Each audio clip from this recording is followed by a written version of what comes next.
श्री स्वामी समर्थ. नमस्कार, मी पूजा माझ्या यूट्यूब चॅनलमध्ये तुम्हा सर्वांचं मनापासून स्वागत करते.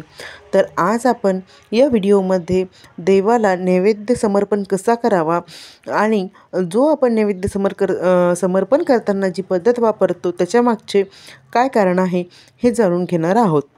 स्वयंपाक झाला की सर्वसाधारण सर्व घरात देवाला नैवेद्य दाखवण्याची प्रथा असते किंवा काही घरात रोज नाही पण सणासुदीला किंवा काही कार्यप्रसंगी नैवेद्य दाखवतात.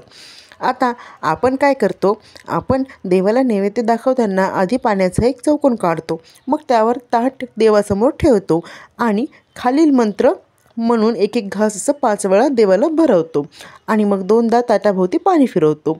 आणि आता यातील मग काही मंत्र काही लोकांना माहीत असेल किंवा नसेल, कोणी म्हणत असेल किंवा नसेल, पण मंत्र हा असा आहे: ओम प्राणाय स्वाहा, ओम उदनाय स्वाहा, ओम समानाय स्वाहा, ओम व्यानाय स्वाहा, ओम अपानाय स्वाहा, नैवेद्यम समर्पयामी किंवा ब्रह्मणे स्वाहा असे म्हणून नैवेद्यामध्ये आपण पाणी समर्पयामी म्हणून पाणी सोडत असतो. हे आपण पूर्वापार करत आलो आहोत. पण असे करण्यामागे मुख्य कारण काय आहे, मी याचा शोध घेण्याचा प्रयत्न केला. मला जे माहिती झाले ते मी तुमच्याजवळ आज व्यक्त करते. नुसते अंधानुकरण नको.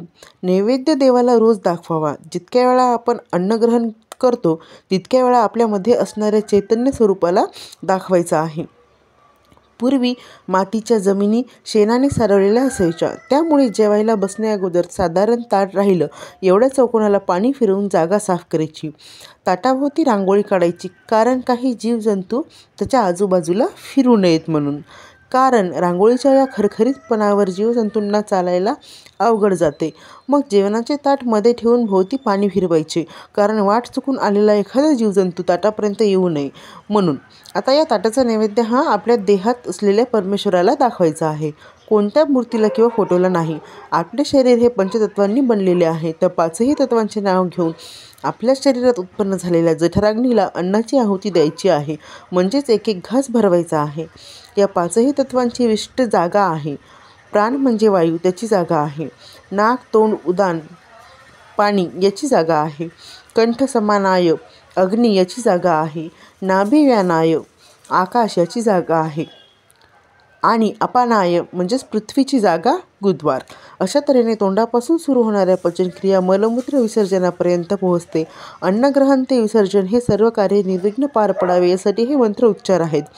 ओम प्राणाय स्वाहा म्हणजे वायू, ओम उदनाय स्वाहा म्हणजे पाणी, ओम समानाय स्वाहा म्हणजे अग्नी, ओम व्यानाय स्वाहा म्हणजे आकाश, ओम अपनाय स्वाहा म्हणजे पृथ्वी, नैवेद्यम समर्पयामी.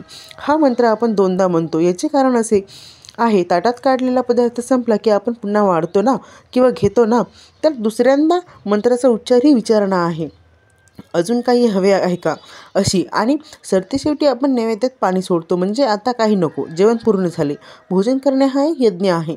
आता मला सांगा, अंधानुकरण करत आपल्या शरीरात सदैव राहणाऱ्या भगवंताला उपाशी ठेवत होतो इतके दिवस.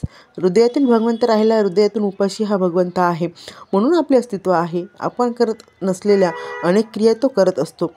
आपल्या श्वासांमध्ये तो आहे. अन्न खाणे, पचलेल्या अन्नाचे पोषणासाठी लागणारे घटक तयार करणे, त्यातून रक्तनिर्मिती आणि त्याला संपूर्ण शरीराला पोचवणे आणि नको असलेल्या घटकांना मलमूत्राद्वारे बाहेर फेकणे, या 5 क्रियांसाठी लागणारी उष्णता म्हणजे यज्ञ.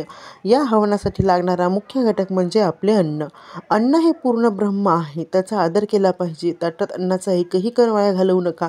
आपण जेवणाच्या आधी हा श्लोक म्हणतो: वदनी कवळ घेता नाम घ्या श्रीहरीचे, सहज हवन होते नाम घेता फुकाचे, जीवन करी जीवित्वा, अन्न हे पूर्ण ब्रह्म, उदरभरण नोहे जाणीजे यज्ञ कर्म. अन्न ग्रहण करणे म्हणजे फक्त पोट भरणे नाही, त्यामुळे जेवताना आपण प्रसन्न असावे, आजूबाजूचे वातावरणही प्रसन्न असावे, कारण हा एक यज्ञ आहे. एकदा जगद्गुरू शंकराचार्यांना एका व्यक्तीने प्रश्न केला, देवाला नैवेद्य का दाखवायचा? आम्ही जो नैवेद्य दाखवतो त्यातील काहीही देव खात नाही, त्या पदार्थात कुठला बदल होतो, मग नैवेद्य कशासाठी? नैवेद्य हे थोतांड नाही का? शंकराचार्य जराही विचलित झाले नाहीत. त्यांनी शांतपणे उत्तर दिले, जेव्हा कोणी एक व्यक्ती देवाला नैवेद्यासाठी पेढे घेऊन जातो तेव्हा रस्त्यात कोणी भेटला तर त्याला तो काय सांगतो, हे पेढे माझे आहेत, मी आणले देवासाठी. पण तेच पेढे जेव्हा तू नैवेद्य दाखवून आणतोस तेव्हा कोणी विचारलेस तर तू काय सांगतोस, हा देवाचा प्रसाद आहे, हा रामाचा प्रसाद आहे, हा हनुमानाचा प्रसाद आहे, हे माझे नाही तर परमेश्वराचे आहे. ही भावना मनात रुजू होते. हीच तर सगळ्यात मोठी गोष्ट आहे.